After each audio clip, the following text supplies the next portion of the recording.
Well, welcome, Dr. Ray. Appreciate you taking the opportunity to spend some time with us today.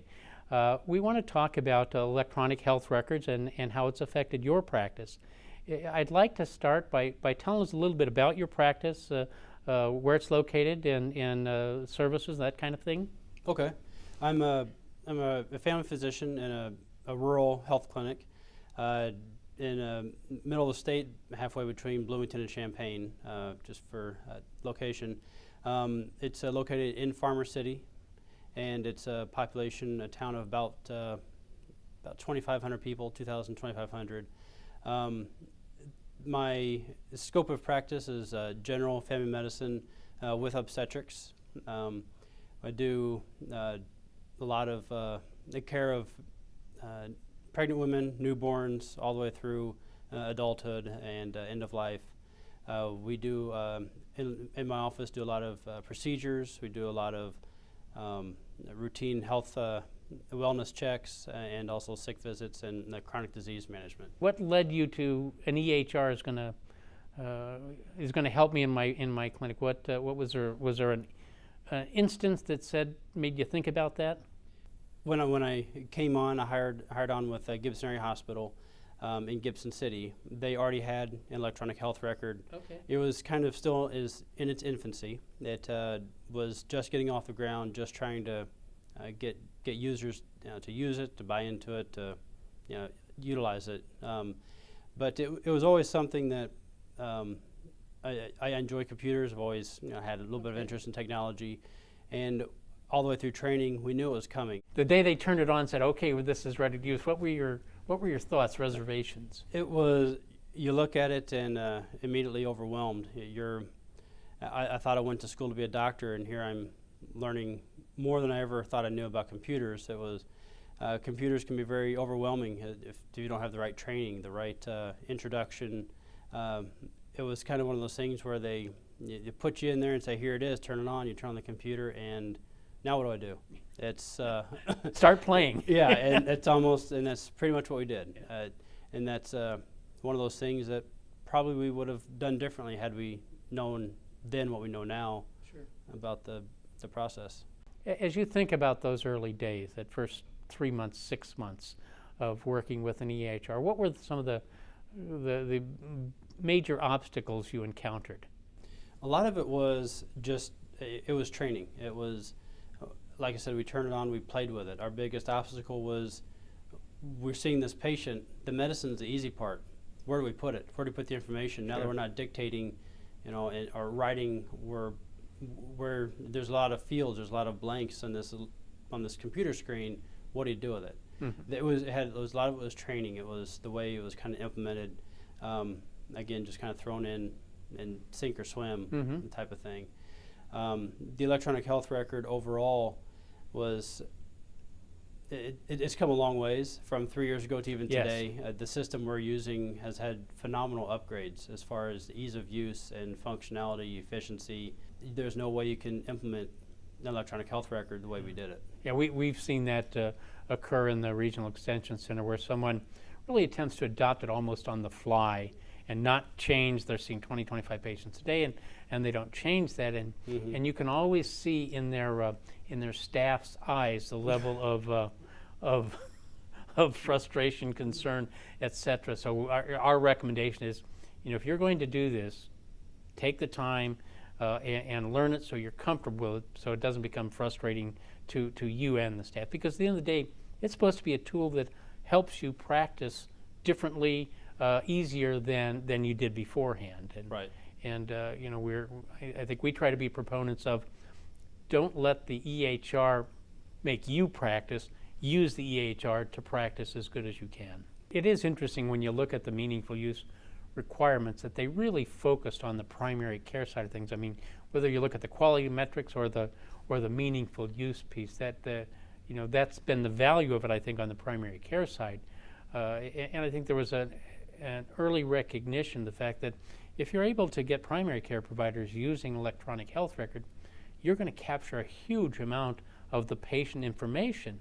And if we want to begin to bend the curve on quality, cost, access through the use of electronic health records, obviously those who can have the greatest impact right out of the gate, so to speak, are the primary care providers. So I think that's certainly been a benefit, but it's been, we in healthcare are not early adopters. This 2-year period of time, it's literally been overnight for hospitals, for providers, vendors. So being on the frontier of that, as you look back now and think about the first day you looked at that computer and how it's probably now become just the way I do business. I wouldn't want to go back to paper at this point. Yeah. I wouldn't give it up. Yeah. At this point, 3 years ago, well, it may be a different story. We're able to transfer that data to our surgeons, to our specialists, to our referral specialists for have a more complete chart. So I think it's safer care for the patient in that regard. So you've really kind of talked a little bit about the benefit that you as a provider see. Are there other things that as you go about treating patients today, what are the benefits that you think the EHR accrues to you? To me personally, as a practicing family medicine physician. Well, it's the more easy access to the entire chart. The labs are electronic; they're right there. I can see in one screen. I can see a flow of labs.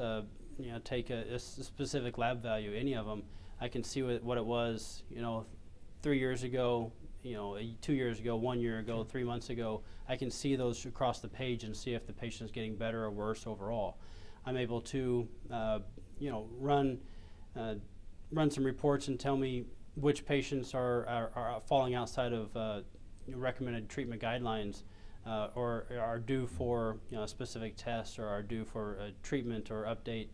I'm able to run population data is basically what this is, and looking to see which patients are in need of things, or which patients have had their required testing or screenings for their colonoscopies or their mammograms. When you think about from your perspective, you've done a great job of describing that benefit. How do you think your patients, what would they say has been the greatest benefit of your practice moving to electronic health record? Has it been noticeable to them? I think it has been noticeable only because I'm walking in the room with a computer instead of a paper chart. I don't. Ideally, they wouldn't notice a difference at all, other than from our side of it, the patient gets a phone call saying, "Hey, you're due for a test." Otherwise, I would hope that they wouldn't see any difference in their care.